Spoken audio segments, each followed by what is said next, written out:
जब से ईश्वर ने इस ब्रह्मांड यूनिवर्स की रचना की है, तब से ही यह ब्रह्मांड और इसमें रहने वाले जीव विकसित होते जा रहे हैं। जैसे इस ब्रह्मांड का एक प्लैनेट पृथ्वी का एक मामूली जीव, जिसे हम बंदर के नाम से जानते हैं, उनका विकास हुआ और इंसान बने।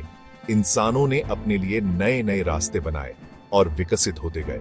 और अब वही बंदर, जिनके विकास का कारण कोई नहीं जानता कि उन्होंने कैसे विकास किया और क्यों विकास किया, और आज 2052 के समय तक उन्होंने इतना विकास कर लिया कि धीरे धीरे अब वो अपने प्लैनेट से बाहर भी कुछ ढूंढ रहे हैं। पता नहीं क्या, शायद उसी शक्ति को जिनकी वजह से वो हैं, या अपने जैसे ही। और फिर एक दिन कुछ वैज्ञानिकों ने एक नई तकनीक का आविष्कार किया, जिसे उन्होंने नाम दिया टेलीपोर्टेशन डिवाइस E325, जिसे हम आम भाषा में टेलीपोर्टर के नाम से भी जानते हैं। लेकिन इसे अभी तक मनुष्यों ने सिर्फ यात्रा करने के लिए ही उपयोग में लाया था।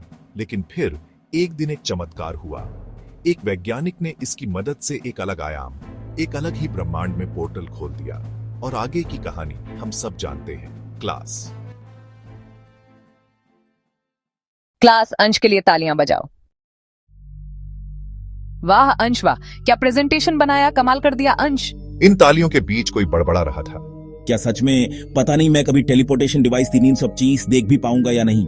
लास्ट बेंच पे आंखें बंद किए हुए एक लर्ड इंडी का ये सोच ही रहा था कि उसके कानों में एक आवाज गूंजती है। ध्रुव सहगल, क्या कर रहे हो तुम? यहाँ आओ और अपना प्रेजेंटेशन दिखाओ। प्रेजेंटेशन? जी मैम, एक प्लेनेट पे एक बच्चा रहता था, वो काफी गरीब था। ये क्या है ध्रुव? ये है तुम्हारा प्रेजेंटेशन? इतनी गंदी प्रेजेंटेशन।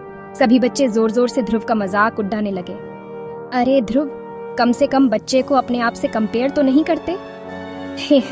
हल्का सा हंसते हुए, हाहा ध्रुव, अंश से कुछ तो सीखो।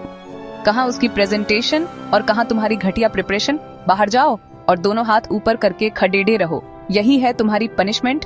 सब ध्रुव का मजाक उड़ाने लगे।